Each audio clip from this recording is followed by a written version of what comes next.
మీరు జూబ్లీహిల్స్ని ఏం డెవలప్ చేశారు కేటీఆర్ గారు, హరీష్ రావు గారు? మాగంటి గోపినాథ్ గారిని 3 సార్లు నిలబెట్టిర్రు, 3 సార్లు గెలిపిస్తే అక్కడి ప్రజలకు మీరు ఏం చేసిర్రు? శ్రీశైలం యాదవ్ గారి కొడుకు నవీన్ యాదవ్ గారు అక్కడ పుట్టి పెరిగిండు, అక్కడి ప్రజలతో కలిసిమెలిసి ఉంటాడు, అక్కడ ప్రజల కష్టసుఖాలు తెలుసు, యువకుడు అని చెప్పేసి గుర్తించి సీఎం రేవంత్ రెడ్డి గారు నవీన్ యాదవ్ గారికి టికెట్ ఇచ్చిర్రు.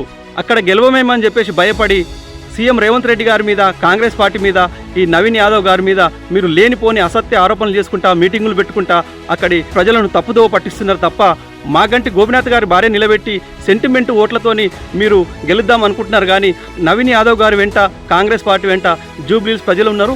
నవీన్ యాదవ్ గారిని అత్యధిక మెజార్టీతో గెలిపిస్తారని చెప్పేసి మీరు భయపడి కాంగ్రెస్ పార్టీ మీద, రేవంత్ రెడ్డి గారి ప్రభుత్వం మీద బురదలే కార్యక్రమాలు, అసత్య ఆరోపణలు చేస్తున్నారు. గత 10 సంవత్సరాలు మీరు, మీ బీఆర్ఎస్ నాయకులు చెరువులు, కుంటలు కబ్జాలు చేసి రియల్ ఎస్టేట్ వ్యాపారాలు చేసుకున్నారు. అది బయటపడతారని చెప్పేసి ఈరోజు భయపడి హైడ్రాను బూచిగా చూపించి బీఆర్ఎస్ పార్టీకి ఓట్లు అడుగుదామని చెప్పేసి జూబ్లీహిల్స్కి వెళ్ళి మీరు లేనిపోని డ్రామాలు చేస్తున్నారు.